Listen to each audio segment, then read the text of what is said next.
as a professional dancer, there are three very distinct areas that I am navigating. And then I started to think about what, if I'm talking about elite dancers, what my automatic thought process was. And I think for a lot of us, I think it's true to say that I think we naturally will think back in time, we'll think to the times maybe of ballet, the stage, the big, the big productions, the virtuosity, the upper echelons of almost idols on stage that are completely unattainable for most of us. And then when we think about now, and actually I hear contemporary choreographers of both non-disabled and mixed companies talk about the idea of actually they are striving to be the elite. The contemporary dance world has an elite part, and very clearly so, I think.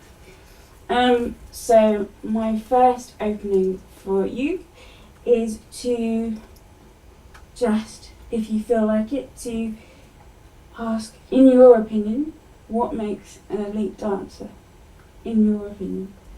And obviously there are many factors, but for you, what is it? Does anybody have any thoughts? Is it their physicality, Yeah, for I was going example? to say my first thing is that, almost like the physical excellence or peak performance somehow, or something. So is for you, is that also about technical ability as well? Not necessarily, because I think of different, but it can be different techniques. Mhm. You think of hip hop, you think of ballet, but you think of flamenco, but there's something about a physical, or I think of disabled performers that I know too, of like sort of that have an intense physicality about them. That forms part of what it would be to be elite. Mm-hmm. Yeah. I think perhaps as well something about crossing personal barriers in a physical sense. So yes, physicality also came to my mind, but I think, as Stephen has just said, that will apply to any performer of any genre and any type of body, somebody that has worked with their body, with their instrument to attain something that they've had to train and work hard to achieve. Mm-hmm. Yeah, absolutely. For me, it's somebody who's been given opportunity to become elite. Yeah. So it's somebody who's been given a platform to show what they can do and then nurtured fully, and then they become elite. Yeah. So I feel I'd like to see it as something that has grown with them rather than something that's been given by an external judgment or value. Yeah. But it's So I think of extraordinary dancers who they wouldn't call themselves elite, but they can be given that label because they are extraordinary, but because they've had the opportunity to become that. Anything else? Yeah, I would apply what you're saying, and I think that there are structures of power which enable some people to be seen and become, and make the construction of the elite dancer as a position, as a figure. So it's very much a system in a way. And perhaps I'd just add that training is a part of that system. So the way that we currently train dancers and the way that we put status on virtuosity within the training systems. So, can I ask you a question in response to that? So, for you, where the dancer has come from, does that not dictate, but does that influence whether you see them as elite? It's really hard to answer the question because I work with people with disabilities every day of my life, so I can't answer your question clearly without bias. I can give you two answers, the one I really think and then the one that but it's hard to answer the question without bias. Absolutely. And I think that is something really key. I think it is very clear, particularly in the UK, that there are conservatoires that are known to be amazing in producing professional dancers. And a lot of them go on to become members of the elite, if we're going to use that word.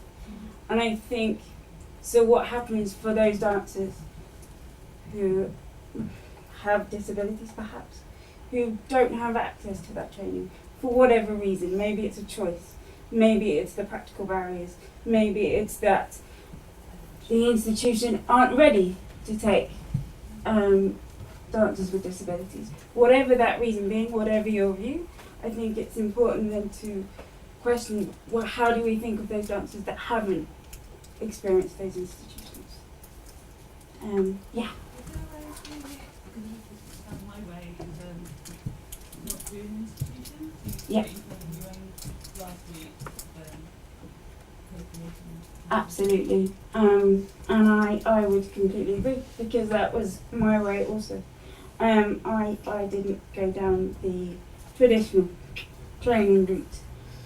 I'm also then going to slightly throw a spanner in the works, in that I'm now going to say that I will put my hands up and say I do not claim to be, I am a dancer. I don't put any other, I'm not saying, standing here talking, or sitting here, talking about the elite. I am not for 1 minute claiming that I am an elite dancer.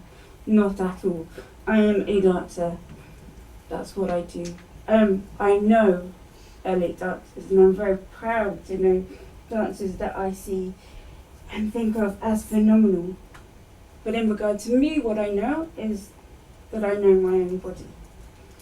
And I think that that's my starting point. For anything, for understanding me, for understanding what I do and what I do in the dance world. And I think I don't normally talk about disability in relation to dance, for me personally, but I think it is important in this context for me to say that I do know that I have increased tone in my body. I do know that that affects my physicality. I do know that sometimes control is an issue. I jump very easily, which I'm sure those of you that know me have seen. And there is in terms of the way I process things, sometimes, particularly if things are very quick, it will take me a little bit longer. And I know that Sarah is here somewhere, Sarah Blanc, and we, in one of her pieces that I was in recently, we did a section to Under the Apple Tree, and it was very rhythmic and very quick, and we were all in unison. And Sarah knows this, and we grappled with it at length, that it was an absolute nightmare for me to get, because in terms of just processing, it took a long time, but I knew, and Sarah knew, that I would get it eventually, but I wasn't going to get it at the same rate that the non-disabled dancers were going to get it. I also know that I have legs that sometimes behave a bit like toddlers. Sometimes they don't want to do what I want them to do. I can rehearse something with my body, and I can do something on the floor, and I can pull it off in, say, 3 rehearsals, and then we'll go and do the performance, and my body will decide, for whatever reason, that it's not going to do it. And that's not, for me, I realised for a long time I thought that was to do with I'm not training vigorously enough. But actually it's not to do, it wasn't to do with that. It's actually the way my body is. There is an element of unpredictability. And I think, and so therefore I have various versions and various go-to options, particularly in performance. And it's through this training that I've learnt what those options are. So yeah, I think it's important to give you my standpoint as a dancer in the dance world.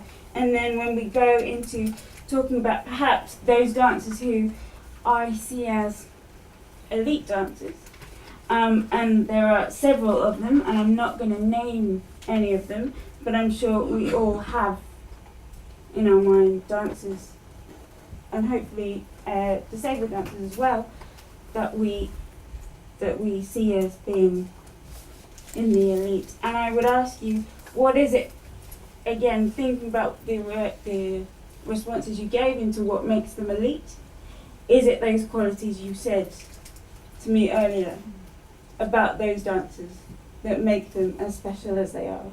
And then my question for you, the next one would be, how can this be more encouraged in nurturing the next generation of young dancers? What do we need to do as a dance sector to encourage it even more? Because yes, all of us in the room, we're interested in working inclusively, but we can't be everywhere all at once or in all these different places. So what do we need to do to bring out all these really meaty, juicy qualities in these young dancers that are starting out, that probably don't even know that they're amazing? What do we need to do? And it goes back to, is it traditional training? Is it bespoke training? Is it relating to the professional dance companies, and is it all of them combined? Does anybody, you don't have to, but does anybody have any thoughts, apart from maybe the ones that we already know in terms of what companies are doing, or training-wise, what we need to do to actually start to get hold of these young dancers, or start honing these qualities, these skills that maybe in those disabled dancers are perhaps getting lost, or at risk of getting lost? It's okay if you don't, because it's a huge I've question. got two-pronged response. Go on. Firstly, and this is slightly, it's a bit unformed, but kind of reflecting on Katie's comment, I wonder, I think I slightly reject the idea of an elite dancer, and I wonder if it's a slightly made-up term, because when you were just describing yourself, and you're saying you know elite dancers, I don't know any dancer who would describe himself as elite. And so I'm not sure if it's something that exists as a kind of, and that's something that comes with, you've just been around for long enough, so you might be perceived as elite. So I'm not sure. I think I slightly question it as a real term. That's my first response. Yeah.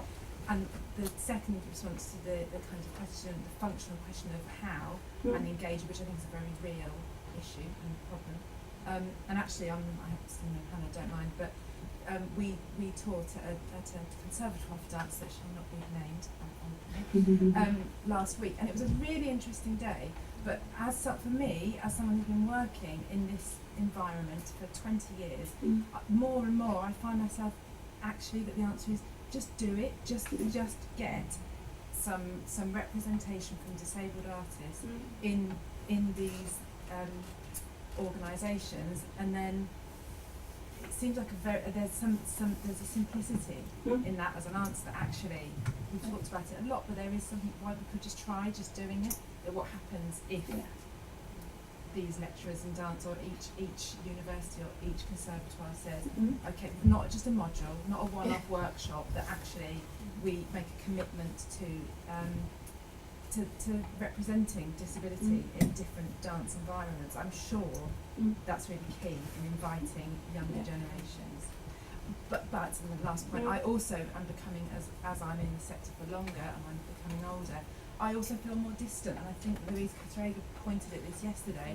I'm not actually sure I know what the next generation of young disabled artists want or feel, so I think we're also a little bit out of touch with that. I think I completely agree with actually everything you said. And actually, it was a point that I was going to jump to later, but I think you've hit the nail on the head, which is actually we need to stop being so polite about it. That actually, that there are institutions, places that are very good at talking. They're very good at saying they want to be inclusive, and I'm sure in some way they do. But actually, they're not doing anything about it. So I would encourage, like all of us that are here and that want things to start to change, please, can we stop being so nice? In the best possible sense. For me, it needs to be addressed even earlier. So children, young people, there needs to be increased opportunity at a younger age, because so often there's these barriers at that point, so they're never going to even, graduate from college or school with that foundation of experience and knowledge of their body and dance.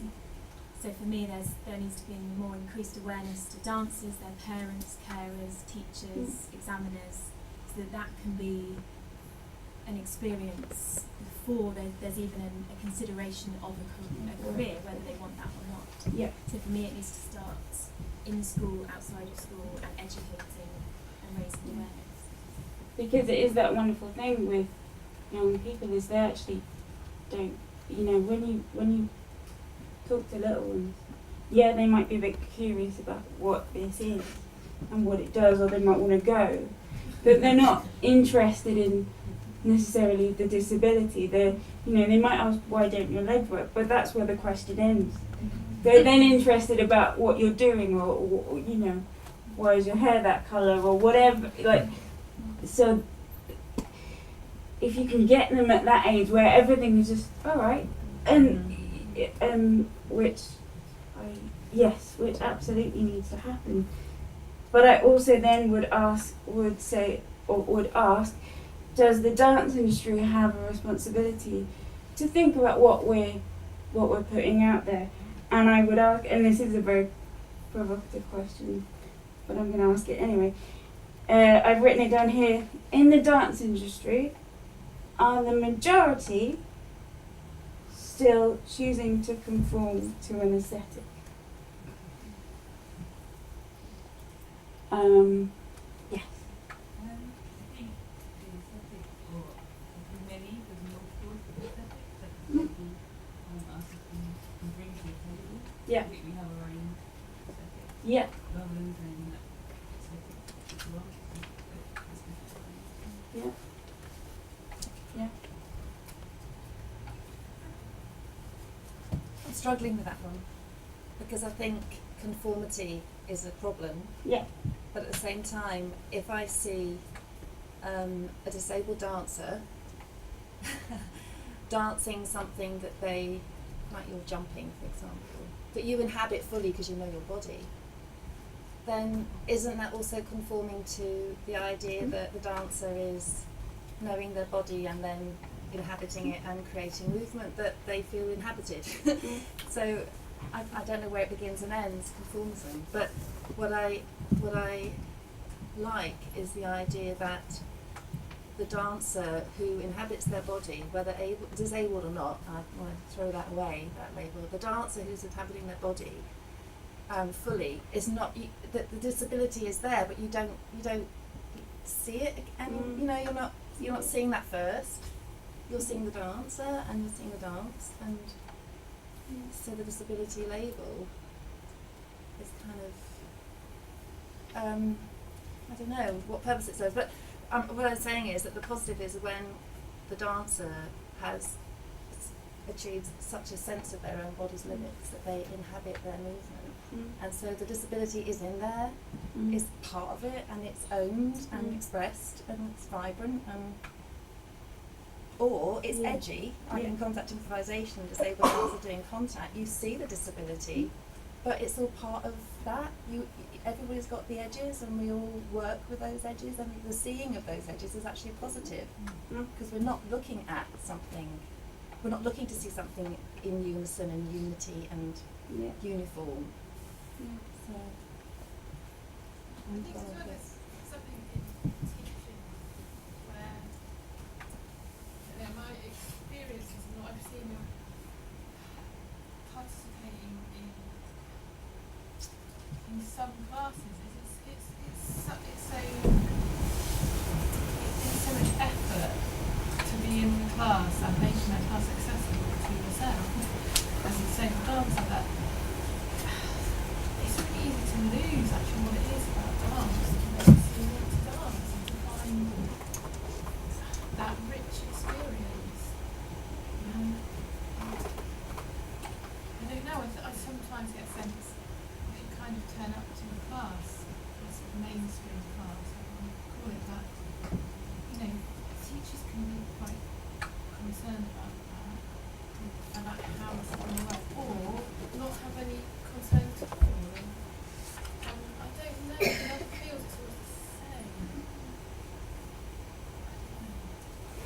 Just thought, if you go, if your experience of a young person being particularly positive, very much rigour in what you're being taught, how you find what it is that is your way into dance and your understanding of dance and how you make your choices about which dance form interests you. I don't know, all those sort of questions that a non-disabled dancer doesn't have to go through that process in the same way. I don't know, something around that, offering more of that opportunity, and across the country as well. I think there's a lot about where opportunities are offered. I think it's understandably quite patchy, and that makes quite a difference as well. Very much so. Very much so. I'm aware that I'm probably running out of time. So I'm going to leave you actually with Kate's question is, do we actually need the word elite in the dance industry anymore?